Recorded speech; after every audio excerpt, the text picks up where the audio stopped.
The Honourable Leader of the Opposition. And Builders Association stated that my common sense Conservative plan to axe the sales tax on new homes under $1 million is, and I quote, the most significant housing announcement made in the past 2 decades. Removing the GST shows leadership to cut crippling levels of taxation on new housing, puts money directly back in the pockets of Canadians while combating the housing crisis.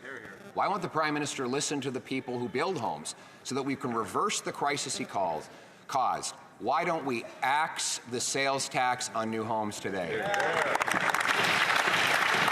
The Right Honourable Prime Minister. You know what shows leadership, Mr. Speaker? Taking seriously the safety of Canadians. Exactly. Mr. Speaker, the RCMP has concluded that the government of India was involved in the killing of a Canadian on Canadian soil, in extortion, in violence, in drive-by shootings, in home invasions, and the leader of the Conservative Party of Canada refuses to get his security clearance so that he can keep Canadians safe, can even keep his fellow MPs safe. That's why I've asked our security services to find a way to share some information with him so maybe he can do at least a part of his job.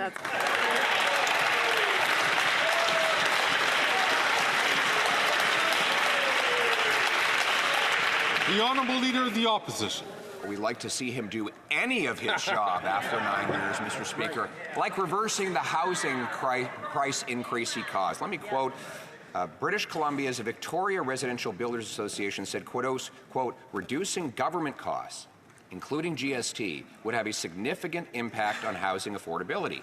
The Conservative leader's suggestion is welcome news and long overdue if the federal government wants to get serious about housing affordability for Canadians. This common sense plan will stimulate 30,000 new extra homes built every year. So will he accept my common sense plan to axe the tax and build the homes? The Right Honourable Prime Minister. The Conservatives, you always need to look at the fine print underneath the easy slogans. And the fine print on this one is cutting billions of dollars of investments in housing right across the country at a time where we need to be building more housing more quickly. Cuts are not the solution. But if he wants to take something seriously, perhaps he should take seriously the issue of national security, because he refuses, for inexplicable, political, childish, who knows what reasons, refuses to get his security clearance that will allow him to keep his own MPs safe, to keep Canadians safe, to keep our democracy and its institutions safe.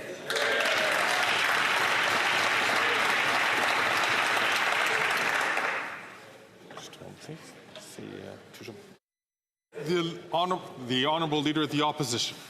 After 9 years after promising he'd get rid of chronic homelessness, it's actually risen by 38%. Now there are 1,400 homeless encampments in Ontario. It's almost as bad as it is in NDP-governed British Columbia. But there is good news. The Canadian Alliance to End Homelessness heard about my common sense plan to axe the GST on housing, and their founder said, this is smart.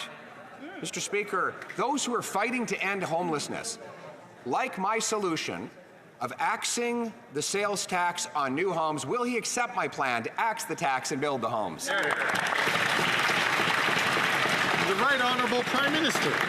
Speaker, like I said, if he wants to be helpful on the issue against homeless, maybe he could give a call to his fellow Conservatives, the premiers of Saskatchewan and Ontario, to agree to accept the money we're putting on the table that they could match to support people living in encampments and fight homelessness effectively on the ground. But he won't do that. What else he won't do is get his security clearance so that he can actually protect his fellow MPs, protect Canadians in this democracy. He refuses to get the security clearance necessary to keep Canadians safe.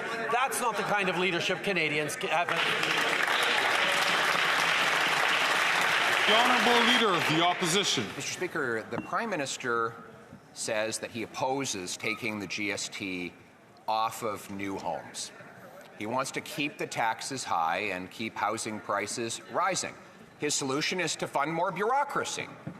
And what has that done? Well, that's doubled housing costs. It's caused a 39% increase in homelessness rates. So I've got an idea. Why don't we let Canadians decide? If he won't have a carbon tax election, why don't we have a housing tax election and allow Canadians to decide on more bureaucracy through him or axing the sales tax through me?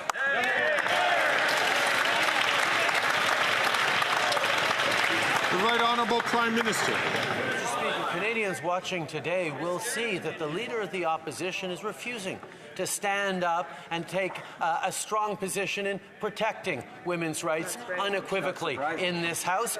He can't because his MPs won't let him. At the same time, Mr. Speaker, he's refusing to protect his MPs by not getting the security clearance necessary to get fully informed on threats to our democracy from foreign powers. Why won't he get the security clearance necessary to take international interference seriously? That's right.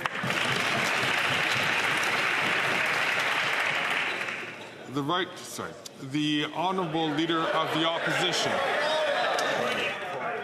Mr. Speaker, his tinfoil hat conspiracy theories and misinformation will not distract.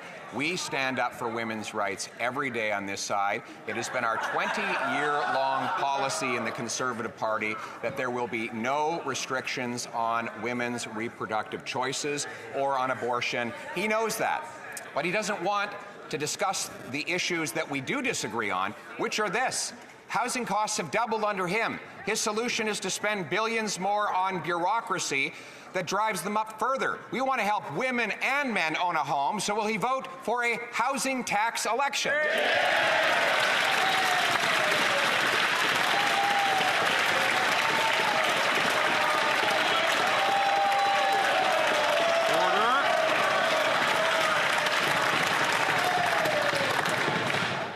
The Right Honourable Prime Minister. Mr. Speaker, I'd be interested to see him do a very simple thing in his next answer. Switch the order of the statements he just made. Anytime he talks about unequivocally standing up for women's rights in this House, crickets from the Conservative backbench. That is because consistently members of the Conservative Party of Canada move forward measures that restrict and restrain women's rights, that limit women's rights to full suite of reproductive services. The Conservative Party members do not stand up for women's rights, so nor does the...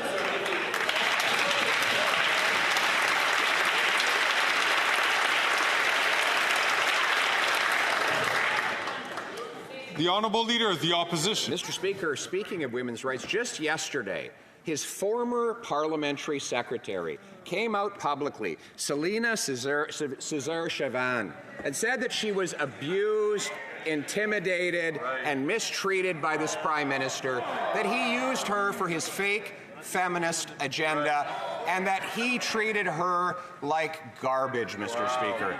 It is terrible the way he exercises hypocrisy. Housing hypocrisy by doubling costs, tax hypocrisy by raising people's prices while flying around the world. Yep. How about putting an end to the hypocrisy and calling a carbon tax election?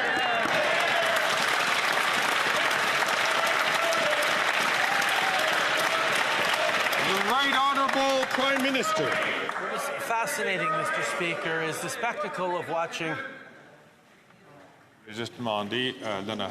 I would ask the honourable members to not speak when they are not recognized by the chair. I insist.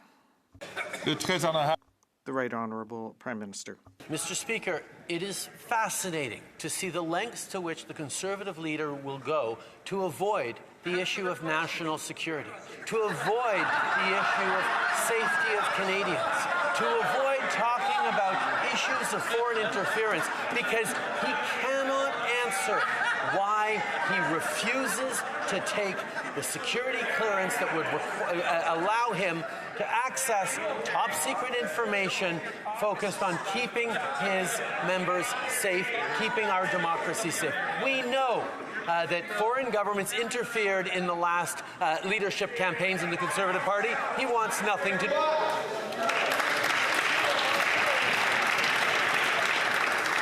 The Honourable Leader of the Opposition. Speaker, Prime Minister is coming unglued. glued. He's flailing around, spreading conspiracy theories and demonstrable disinformation in order to distract from the fact that not only did he double housing costs, double gun crime, and double food bank use, but now 24 of his own MPs want to fire him. We can't go on like this with a prime minister who admits he can't even sleep at night because he is so in knots. Will he let his 24 dissident MPs vote freely on a non-confidence motion so we can have a carbon tax election?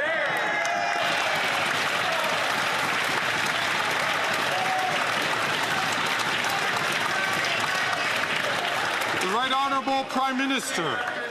Mr. Speaker, I'm confused about what happened. The Conservative Party used to be out defense of Canada, but they dropped the defense spending to below 1% last time they were in office. They're supposed to be about law and order, but they stand against stronger measures on gun control. And they're supposed to be about national security, and the leader of the Conservative Party refuses to get the necessary security briefings to keep our democracy safe and to distinguish from the conspiracy theories that float around what is fact and what is fiction.